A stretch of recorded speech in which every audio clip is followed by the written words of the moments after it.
Hello বন্ধুরা, লিপি কিচেনে আপনাদের সবাইকে স্বাগতম। তো আমি আজকে চিংড়ি দিয়ে সিম বাটা করেছি।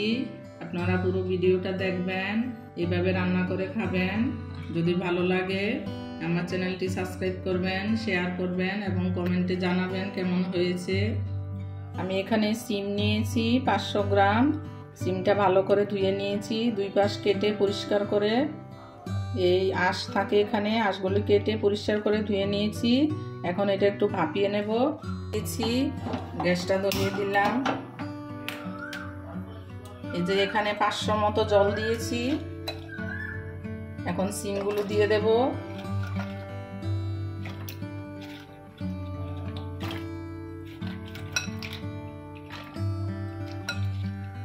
একটু নুন দিয়ে ঢাকা দিয়ে রাখবো 5 মিনিট।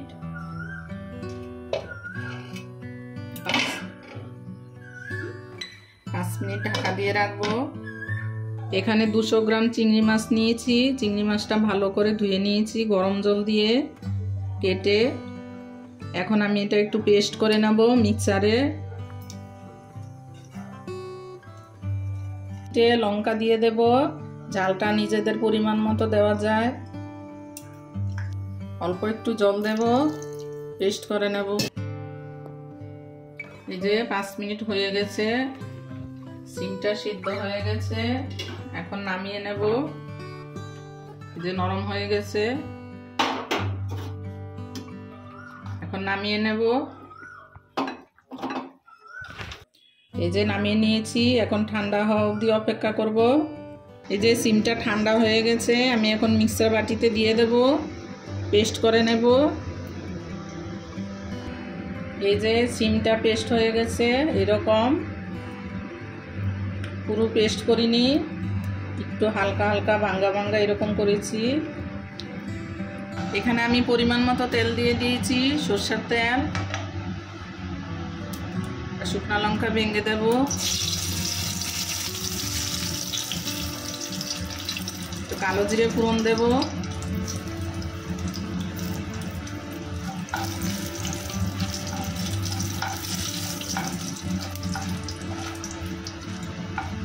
একটু ভাজা ভাজা করব। এখানে 1 চামচ রসুন দিয়ে দেব। রসুনটা থেতো করে নিয়েছি।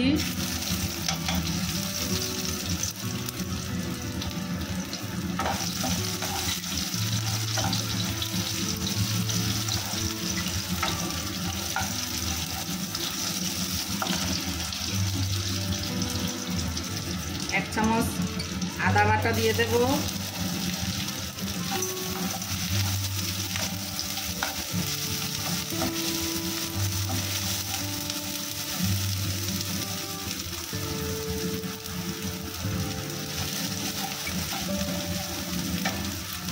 আমি চিংড়ি মাছটা পেস্ট করে নিয়েছিলাম, এটা দিয়ে দেব।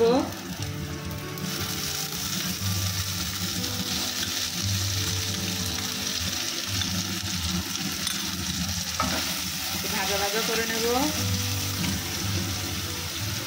এই যে চিংড়ি মাছটা ভাজা ভাজা করে নিচ্ছি।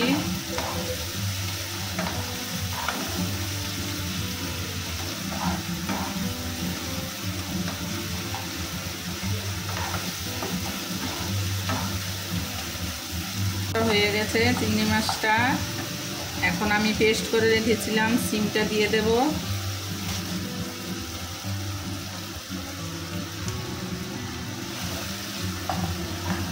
এই সিম বাটাটা চিংড়ি মাছ দিয়ে খেতে খুবই ভালো লাগে। আপনারা বাড়িতে অবশ্যই ট্রাই করবেন, অপূর্ব লাগে খেতে। না খেলে বুঝবেন না এতটা টেস্ট লাগে। এই যে নুন দিয়ে দেব 1 চামচ।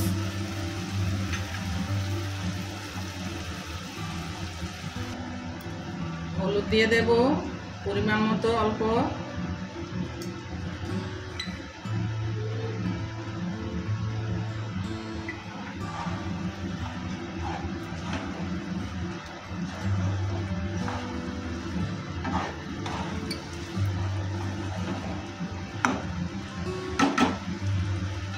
ঢাকা দিয়ে রাখবো 2 মিনিট। গ্যাসটা মিডিয়াম ফ্লেমে দেব। নিলাম।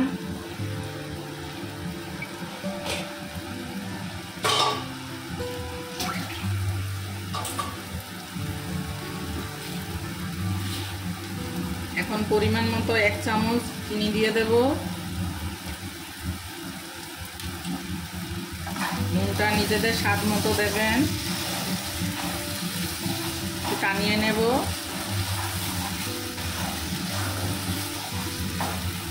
দু মিনিট নেড়ে নেব এভাবে।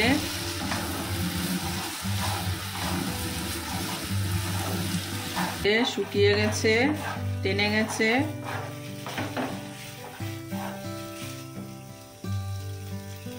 এখন আমি কয়টা কাঁচা লঙ্কা চিড়ে নিয়েছি, দিয়ে দেব। একটু গোলমরিচের গুঁড়ো দিয়ে দেব।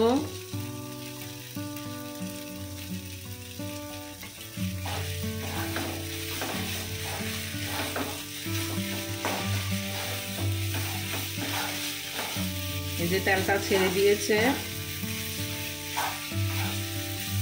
এই জিনিসটা খেতে খুবই ভালো লাগে, এই বাটাটা।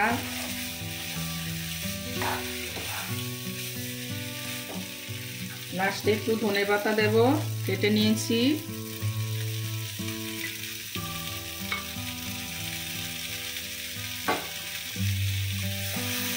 এখন নেড়ে চেড়ে নামিয়ে নেব।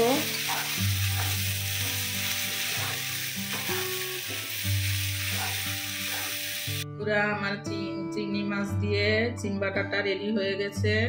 আপনারা পুরো ভিডিওটা দেখবেন। ভিডিওটা দেখে বাড়িতে রান্না করবেন। যদি ভালো লাগে শেয়ার করবেন এবং কমেন্টে জানাবেন কেমন হয়েছে।